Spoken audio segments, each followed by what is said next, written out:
These are the men the Obama administration doesn't want to see in power, and they know it. That is why Al-Qaeda-linked groups in Syria are maintaining a low profile.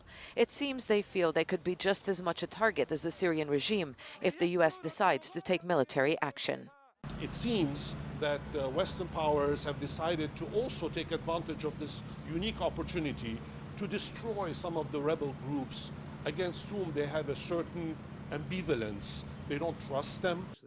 So far, the U.S. has not said that any of those groups will be targeted, but their presence worries some in Congress who believe they might be in a position to take advantage of any U.S.-led military action.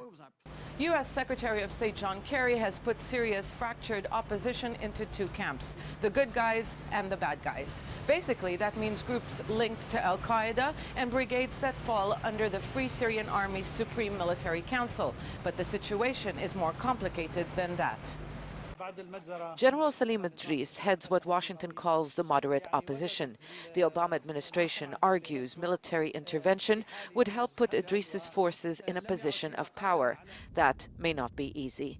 Numerous attempts to restructure brigades into a national army have failed.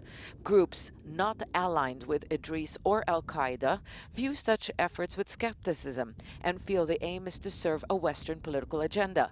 And even powerful forces aligned with Idris have said they won't fight who the U.S. calls the bad guys. Any attack against Al-Qaeda and other groups will be considered as an attack against us, because these people came to Syria to help us. It is up to us to decide how to deal with any group that is harming our country. The armed opposition is a loose alliance of forces with ideological differences. Some blame the international community for failing to give the moderate forces the support they needed earlier on. The reality is that these bad guys were allowed to take root largely because foreign countries, Arab, Turkish, American, Western, didn't move fast enough.